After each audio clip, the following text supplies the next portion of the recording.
السلام علیکم ورحمۃ اللہ وبرکاتہ۔ سیرت النبی صلی اللہ علیہ وسلم، باب نمبر 13۔ سیدہ ختیجہ رضی اللہ تعالی عنہا سے نکاح۔ شاید وہ گزشتہ آسمانی کتابوں کا کوئی عالم تھا اور اس نے آپ کو پہچان لیا تھا، چنانچہ بولا، آپ ٹھیک کہتے ہیں۔ اس کے بعد اس نے میسرہ سے علیحدگی میں ملاقات کی۔ کہنے لگا، میسرہ یہ نبی ہیں، قسم ہے اس ذات کی جس کے ہاتھ میں میری جان ہے، یہ وہی ہے جن کا ذکر ہمارے راہب اپنی کتابوں میں پاتے ہیں۔ میسرہ نے اس کی اس بات کو ذہن نشین کر لیا۔ راستے میں ایک اور واقعہ پیش آیا۔ سیدہ ختیجہ رضی اللہ تعالی عنہا کے 2 اونٹ بہت زیادہ تھک گئے تھے اور چلنے کے قابل نہ رہے۔ ان کی وجہ سے میسرہ قافلے کے پیچھے رہ گئے۔ نبی کریم صلی اللہ علیہ وسلم قافلے کے اگلے حصے میں تھے۔ میسرہ ان اونٹوں کی وجہ سے پریشان ہوا تو دوڑتا ہوا اگلے حصے کی طرف آیا اور اپنی پریشانی کے بارے میں آپ کو بتایا۔ آپ اس کے ساتھ ان 2 اونٹوں کے پاس تشریف لائے، ان کی کمر اور پچھلے حصے پر ہاتھ پھیرا، کچھ پڑھ کر دم کیا۔ آپ کا ایسا کرنا تھا کہ اونٹ اسی وقت ٹھیک ہو گئے اور اس قدر تیز چلے کہ قافلے کے اگلے حصے میں پہنچ گئے۔ اب وہ منہ سے آوازیں نکال رہے تھے اور چلنے میں جوش و خروش کا اظہار کر رہے تھے۔ پھر قافلے والوں نے اپنا سامان فروخت کیا۔ اس بار انہیں اتنا نفع ہوا کہ پہلے کبھی نہیں ہوا تھا۔ چنانچہ میسرہ نے آپ سے کہا، اے محمد، ہم سالہ سال سے سیدہ ختیجہ کے لیے تجارت کر رہے ہیں، مگر اتنا زبردست نفع ہمیں کبھی نہیں ہوا جتنا اس بار ہوا ہے۔ آخر قافلہ واپس مکہ کی طرف روانہ ہوا۔ میسرہ نے اس دوران صاف طور پر یہ بات دیکھی کہ جب گرمی کا وقت ہوتا تھا اور نبی کریم صلی اللہ علیہ وسلم اپنے اونٹ پر ہوتے تھے تو 2 فرشتے دھوپ سے بچانے کے لیے آپ پر سایہ کیے رہتے تھے۔ ان تمام باتوں کی وجہ سے میسرہ کے دل میں آپ کی محبت گھر کر گئی اور یوں لگنے لگا جیسے وہ آپ کا غلام ہو۔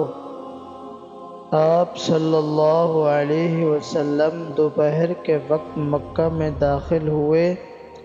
آپ باقی قافلے سے پہلے پہنچ گئے تھے۔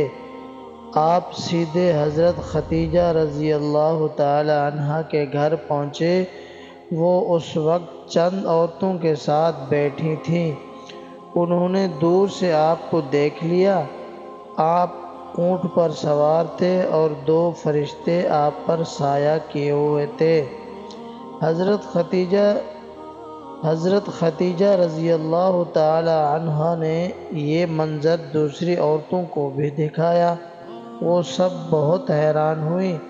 اب آپ صلی اللہ علیہ وسلم نے حضرت ختیجہ رضی اللہ تعالی عنہا کو تجارت کے حالات سنائے، منافع کے بارے میں بتایا۔ اس مرتبہ پہلے کی نسبت 2 گنا منافع ہوا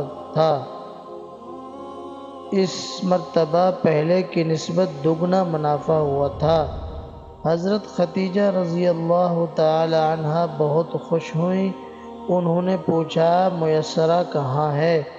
آپ نے بتایا وہ ابھی پیچھے ہے۔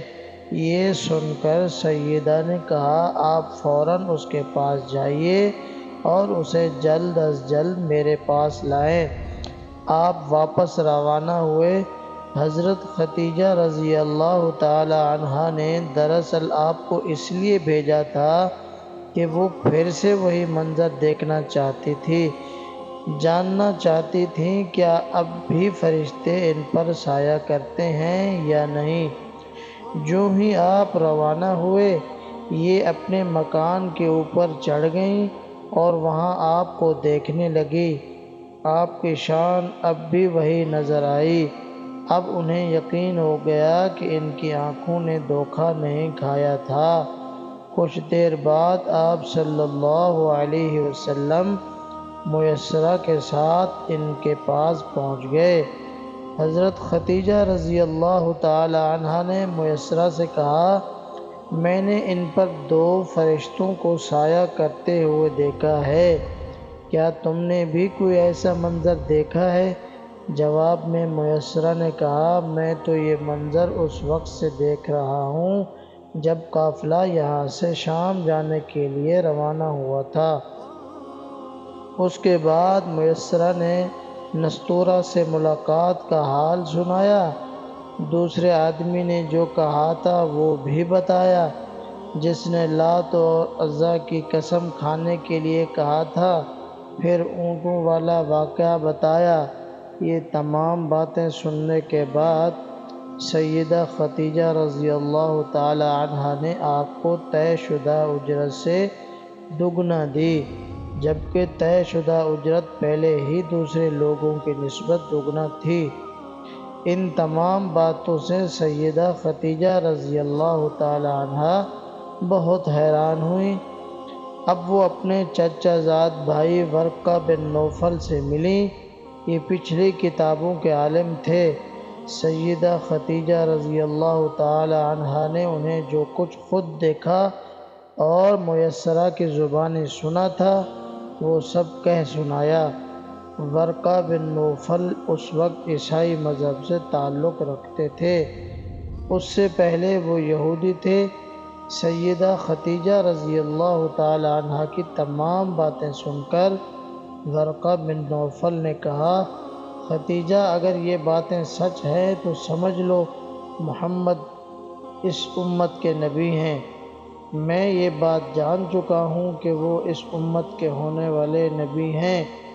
دنیا کو انہی کا انتظار تھا، یہی ان کا زمانہ ہے۔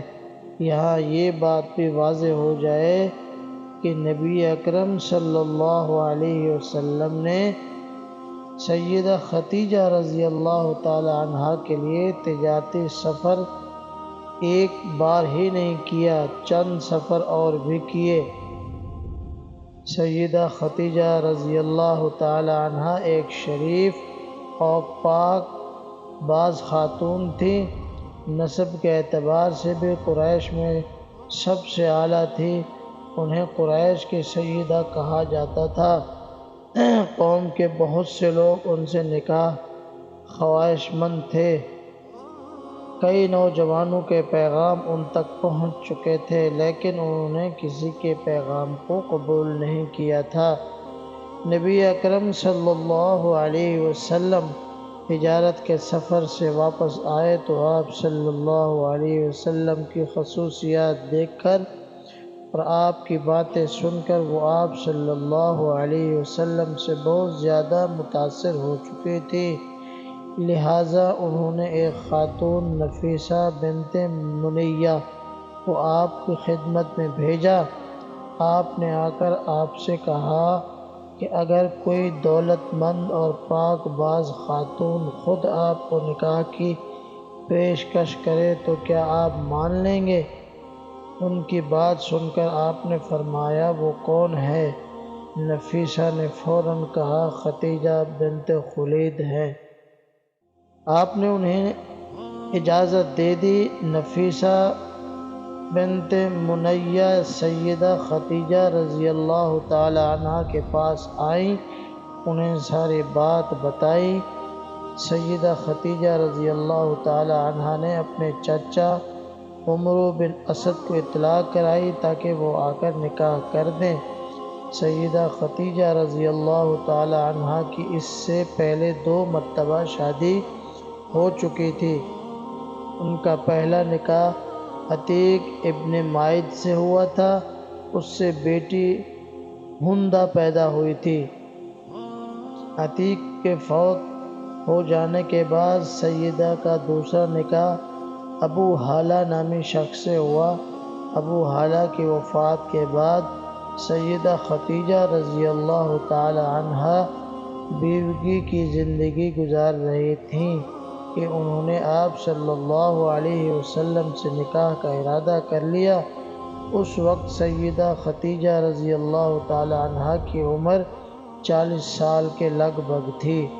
سیدہ خدیجہ رضی اللہ تعالی عنہا کے چچا عمرو بن اسد وہاں پہنچ گئے۔ ادھر نبی کریم صلی اللہ علیہ وسلم بھی اپنے چچاؤں کو لے کر پہنچ گئے۔ نکاح کس نے پڑھایا؟ اس بارے روایات مختلف ہیں۔ ایک روایت یہ ہے کہ یہ نکاح چچا ابو طالب نے پڑھایا تھا۔ حق مہر کی رقم کے بارے میں بھی روایات مختلف ہیں۔ ایک روایت یہ ہے کہ مہر کی رقم 12 اقیہ کے قریب تھی۔ دوسری روایت یہ ہے کہ آپ نے مہر میں 20 جوان اونٹنیاں دیں۔ نکاح کے بعد نبی کریم صلی اللہ علیہ وسلم نے ولیمے کی دعوت کھلائی اور اس دعوت میں آپ نے 1 یا 2 اونٹ ذبح کیے۔